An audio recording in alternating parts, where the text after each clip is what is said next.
स्वागत है दोस्तों आजाद डायनेस्टी के एक और बेहद खौफनाक एपिसोड में। आज की रात हम जिस सफर पर निकलने वाले हैं वो सफर आपके दिमाग के नसों को सुन्न कर देगा। आज हम बात करने वाले हैं एक ऐसी जगह की जो दुनिया के नक्शे पर तो है, लेकिन वहां जाने की हिम्मत किसी में नहीं है। एक ऐसी घाटी, एक ऐसी वैली जहां कुदरत का सबसे बड़ा नियम टूट जाता है। वहां हवा चलती है पर शोर नहीं करती, वहां नदी बहती है पर आवाज नहीं करती, वहां इंसान चीखता है पर कोई सुनता नहीं। इस कहानी को शुरू करने से पहले अपने कमरे का दरवाजा बंद कर लीजिए। अगर आप हेडफोन्स यूज कर रहे हैं तो वॉल्यूम थोड़ा बढ़ा लीजिए, क्योंकि आज की कहानी में सन्नाटा ही सबसे बड़ा डर है। लेकिन इससे पहले कि हम उस श्रापित घाटी में कदम रखें, मेरी आपसे एक दरख्वास्त है। हम आपके लिए दुनिया की सबसे नायाब और डरावनी कहानियां ढूंढ कर लाते हैं। इस मेहनत के लिए प्लीज आजाद डायनेस्टी चैनल को सब्सक्राइब जरूर करें और बेल आइकन दबाएं। आपका एक सब्सक्राइब हमें हिम्मत देता है। चलिए शुरू करते हैं खामोश वैली का सफर। हमारी कहानी के मुख्य किरदार का नाम है जियान। जियान कोई आम टूरिस्ट नहीं था, वो एक वाइल्ड लाइफ फोटोग्राफर और एक निडर व्लॉगर था। उसने भारत के कई खतरनाक जंगलों में अकेले रातें बिताई थीं। सुंदरबन के टाइगर्स हों या असम के हाथी, जियान ने सबको अपने कैमरे में कैद किया था। लेकिन पिछले कुछ दिनों से जियान को हिमाचल प्रदेश के एक लोकल आदमी ने एक ऐसी जगह के बारे में बताया था जिसने उसकी नींद उड़ा दी थी। उस जगह का नाम था खामोश वैली। लोगों का कहना था कि काली पहाड़ी के पीछे एक घाटी है जहां पिछले 50 सालों में जो भी गया वो या तो वापस नहीं आया, और जो वापस आया वो अपनी आवाज खो बैठा। जियान साइंस और लॉजिक पर भरोसा करता था। उसे लगा कि ये सिर्फ गांव वालों की बनाई हुई कहानियां हैं ताकि कोई आउटसाइडर वहां ना जाए। उसने सोचा कि वहां जरूर कोई रेयर बर्ड या एनिमल होगा जिसे वो रिकॉर्ड करेगा और दुनिया को दिखाएगा। यही सोचकर जियान ने अपनी पुरानी जीप निकाली, अपना कैंपिंग गियर पैक किया, ढेर सारी बैटरीज ली और निकल पड़ा उस अनजान सफर पर। सुबह से शाम हो गई थी ड्राइव करते हुए। पहाड़ों का रास्ता तंग और खतरनाक होता जा रहा था। एक तरफ ऊंचे पहाड़ थे और दूसरी तरफ गहरी खाई। जैसे जैसे जियान काली पहाड़ी के करीब पहुंच रहा था, मौसम बदलने लगा। आसमान में काले बादल छा गए, लेकिन बारिश नहीं हुई। हवा में एक अजीब सी नमी और ठंडक थी। रास्ते में उसे एक आखिरी चाय की टपरी दिखाई दी। जियान ने सोचा कि आगे पता नहीं कब कुछ मिलेगा, इसलिए वो चाय पीने के लिए रुक गया। टपरी बिल्कुल सुनसान थी। वहां एक बुजुर्ग आदमी बैठा था जिसके चेहरे पर गहरी झुर्रियां थीं और आंखें मोतियां बिंद की वजह से सफेद हो चुकी थीं। जियान ने चाय मांगी। जब वो चाय पी रहा था तो उसने उस बुजुर्ग से पूछा कि बाबर, ये खामोश वैली यहाँ से कितनी दूर है? ये सुनते ही उस बुजुर्ग के हाथ से चाय का ग्लास गिर गया। कांच टूटने की आवाज उस सन्नाटे में गूंज गई। वो बुजुर्ग जियान के पास आया और उसका हाथ जोर से पकड़ लिया। उसके हाथ बर्फ जैसे ठंडे थे। उसने कांपती हुई आवाज में कहा कि बेटा, वहां मत जाओ, वहां मौत रहती है, वहां हवा भी सांस रोक कर चलती है। जियान ने पूछा कि क्यों बाबा, वहां क्या है? बुजुर्ग ने कहा कि वहां बोलना मना है, वहां आवाज करना पाप है। जो वहां शोर करता है वो सुन लेते हैं, और जो वो सुन लेते हैं उन्हें वो जिंदा नहीं छोड़ते। जियान ने बुजुर्ग का हाथ हटाया और मुस्कुरा कर कहा कि बाबा, मैं शिकार करने नहीं, सिर्फ फोटो खींचने जा रहा हूं, आप चिंता मत करो। जियान ने पैसे दिए और अपनी जीप स्टार्ट की, लेकिन उस बुजुर्ग की बातें उसके दिमाग में घूम रही थीं। जैसे जैसे वो आगे बढ़ा, जंगल गहरा होता गया।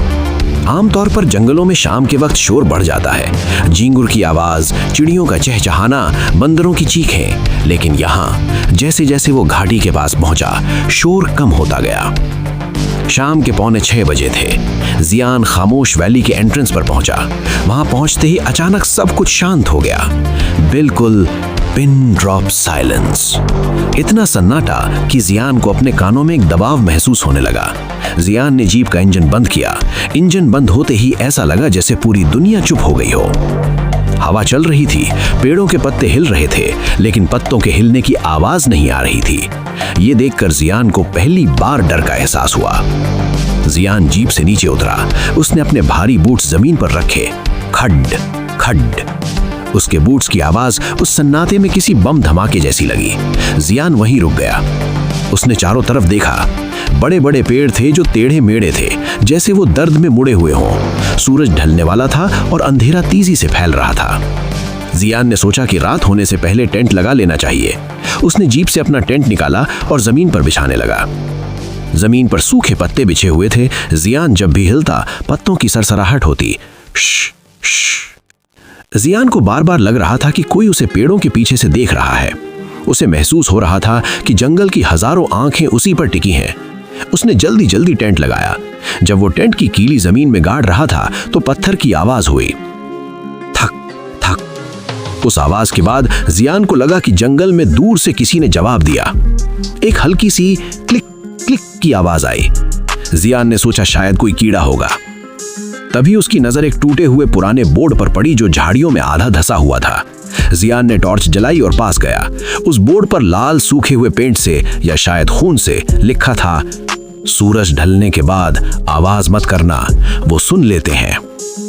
जियान के दिमाग में उस बुजुर्ग की बात गूंज गई।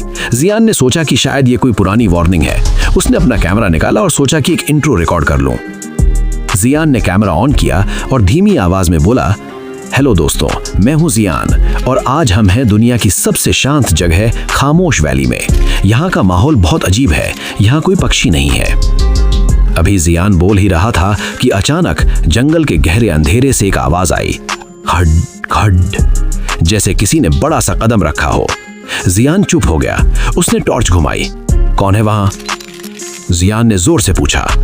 सन्नाटा, कोई जवाब नहीं। जियान ने सोचा शायद उसका वहम है। उसने वापस कैमरे की तरफ देखा, लेकिन तभी उसी दिशा से जहां से आवाज आई थी वहां से एक आवाज आई, कौन है वहां? जियान का खून जम गया। उसके हाथ से कैमरा गिरते गिरते बचा। ये एको नहीं थी। गूंज तुरंत आती है और धीमी होती जाती है, लेकिन ये आवाज किसी ने जियान की नकल करते हुए निकाली थी। वही टोन, वही पिच। जियान समझ गया कि ये कोई इंसान नहीं है। कोई भी इंसान इतनी जल्दी इतनी सटीक नकल नहीं कर सकता। जियान ने बिना एक सेकंड गंवाए अपना सामान उठाया और टेंट के अंदर घुस गया। उसने टेंट की जिप बंद की और वहीं दुबक कर बैठ गया। बाहर अब पूरी तरह अंधेरा हो चुका था। जियान अपनी सांसें रोकने की कोशिश कर रहा था, लेकिन उसका दिल इतनी जोर से धड़क रहा था, धक धक धक धक धक, कि उसे लग रहा था कि ये आवाज पूरे जंगल में सुनाई दे रही है। रात के 12 बज चुके थे। जियान टेंट के अंदर पसीने से भीगा हुआ था। बाहर सन्नाटा था, लेकिन वो सन्नाटा अब भारी हो चुका था। तभी उसे टेंट के बाहर किसी के चलने की आवाज आई, धुम धुम। वो कदम भारी थे। कोई 2 पैरों पर चल रहा था, लेकिन उसके चलने का तरीका अजीब था। वो क्रीचर टेंट के चारों तरफ घूम रहा था। जियान को टेंट के कपड़े पर टॉर्च की मध्यम रोशनी में एक परछाई दिखी। वो परछाई किसी इंसान जैसी थी, लेकिन बहुत पतली और लंबी थी। उसके हाथ घुटनों से नीचे तक लटक रहे थे और उसके सर पर 2 बड़े बड़े कान थे जो बार बार हिल रहे थे, जैसे कोई राडार सिग्नल पकड़ रहा हो। वो हवा को सूंघ रहा था। Sniff sniff. उसकी सांस लेने की आवाज साफ सुनाई दे रही थी। जियान ने अपना मुंह दोनों हाथों से ढक लिया ताकि सांस की आवाज बाहर न जाए। वो क्रीचर टेंट के दरवाजे के पास आया। जियान के चेहरे से सिर्फ 1 फुट की दूरी पर बीच में सिर्फ टेंट का पतला कपड़ा था। जियान को उस क्रीचर की गंदी बदबू आ रही थी, सड़े हुए मांस और गीली मिट्टी की बदबू। वो क्रीचर टेंट की जिप को सूंघ रहा था। Sniff sniff. फिर उसने अपने नाखून से टेंट को खुरचा। Scratch scratch. कपड़ा फटने की आवाज हुई। जियान की आंखें बंद थीं, आंसू बह रहे थे। उसे लगा आज उसका आखिरी दिन है। लेकिन तभी किस्मत से दूर जंगल में एक सूखी डाल टूट कर गिर गई। क्रैक। वो आवाज सन्नाटे में गोली चलने जैसी लगी। वो क्रीचर एकदम रुका। उसके कान उस आवाज की तरफ घूमे और अगले ही पल वो क्रीचर उस आवाज की तरफ भागा। उसकी भागने की रफ्तार किसी तूफान जैसी थी।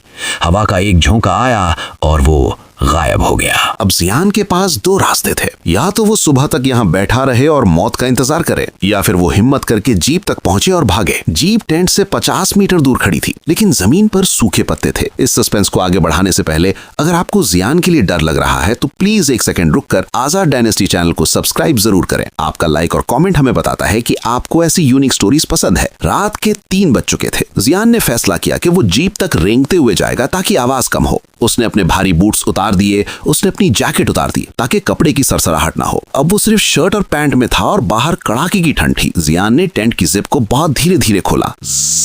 हर मिलीमीटर पर वो रुकता और सुनता। जिप खुलने में 10 मिनट लग गए। जियान टेंट से बाहर निकला। ठंडी हवा ने उसके शरीर को चीर दिया, लेकिन उसने उफ तक नहीं की। वो जमीन पर पेट के बल लेट गया और सांप की तरह रेंगने लगा। जीप उसे दिख रही थी। चांद की हल्की रोशनी में जीप चमक रही थी। जियान ने एक हाथ आगे बढ़ाया, पत्तों को हटाया और हाथ रखा। फिर दूसरा हाथ। 10 मीटर, सब ठीक था। 20 मीटर, जियान की कोहनियां छिल गई थीं। खून निकल रहा था, लेकिन वो रुका नहीं। 30 मीटर, अचानक जंगल में वापस वो आवाज आई, क्लिक क्लिक। जियान वहीं जम गया। वो आवाजें अब नजदीक आ रही थी। पेड़ों के ऊपर से कुछ परछाइयां कूद रही थी। जियान ने देखा कि वो अकेले नहीं है। वहां दर्जनों क्रीचर्स थे। वो पेड़ों पर उल्टे लटके हुए थे, चमगादड़ की तरह, और उनके बड़े बड़े कान जमीन की तरफ थे। वो हर छोटी आवाज को स्कैन कर रहे थे। जियान ने अपनी सांस रोक ली। एक क्रीचर ठीक उसके ऊपर वाले पेड़ पर था। उस क्रीचर के मुंह से लार टपक कर जियान के हाथ पर गिरी। वो लार तेजाब जैसी गर्म थी। जियान दर्द से तड़प उठा, लेकिन उसने चीखने से खुद को रोक लिया। वो क्रीचर वहां से चला गया। जियान फिर से रेंगने लगा। अब सिर्फ 5 मीटर बचे थे। जीप का दरवाजा उसके सामने था। जियान खड़ा होने की कोशिश करने लगा, लेकिन तभी उसके पैर के नीचे एक सूखी लकड़ी आ गई। छटाक। वो आवाज छोटी थी, लेकिन उस घाटी में वो किसी धमाके से कम नहीं थी। 1 सेकंड के लिए सन्नाटा छा गया। फिर पूरे जंगल से एक साथ आवाज आई, स्क्रीच। सारे क्रीचर्स ने एक साथ जियान की तरफ अपने सर घुमाए। उनके चेहरे पर आंखें नहीं थी, बस एक बड़ा सा मुंह था जो अब खुल चुका था, और उसमें हजारों नुकीले दांत थे। जियान समझ गया कि अब छुपन छुपाई खत्म। वो पूरी ताकत से जीप की तरफ कूदा। उसी वक्त चारों तरफ से क्रीचर्स उस पर लपके। जियान ने जीप का हैंडल पकड़ा और दरवाजा खोला। एक क्रीचर ने जियान का पैर पकड़ लिया। उसके नाखून मांस में गड़ गए। जियान चिल्लाया, आ! उसने दूसरे पैर से उस क्रीचर के मुंह पर लात मारी। क्रीचर पीछे गिरा। जियान जीप के अंदर गिरा और दरवाजा बंद किया। धाम। दरवाजा बंद होते ही दर्जनों क्रीचर्स जीप के ऊपर कूद पड़े। वो बोनट पर, छत पर, शीशों पर चढ़ गए। थक थक थक। वो शीशे तोड़ने की कोशिश कर रहे थे। उनकी चीखें कांच के पार सुनाई दे रही थी। जियान ने कांपते हाथों से चाबी लगाई। चाबी गिर गई। नहीं नहीं नहीं, जियान चिल्लाया। उसने नीचे झुककर चाबी उठाई। बाहर एक क्रीचर ने साइड विंडो पर अपना सर मारा। कांच में दरार आ गई।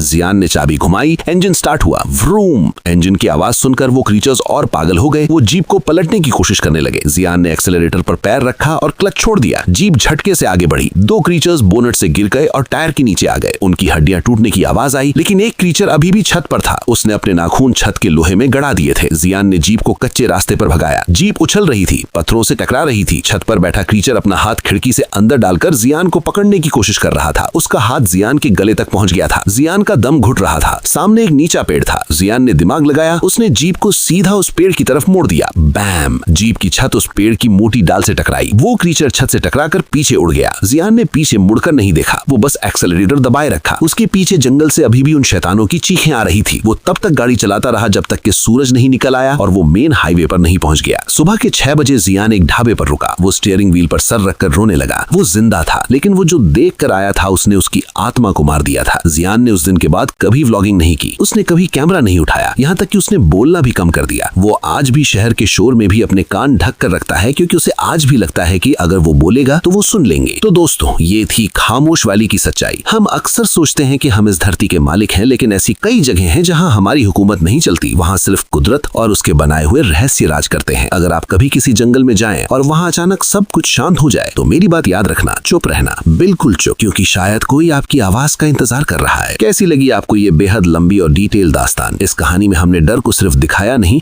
बल्कि महसूस करवाया है। अगर आपने इस वीडियो को एंड तक देखा है तो कमेंट में लिखें साइलेंस। हम बहुत मेहनत से ऐसी ओरिजिनल स्टोरीज लिखते हैं, बदले में हमें सिर्फ आपका सपोर्ट चाहिए। जाने से पहले आजाद डायनेस्टी चैनल को सब्सक्राइब जरूर करें, वीडियो को लाइक करें और शेयर करें। मैं हूं आजाद, मिलूंगा आपसे अगली वीडियो में एक नई रहस्य के साथ। तब तक के लिए शांत रहें, सुरक्षित रहें। जय हिंद।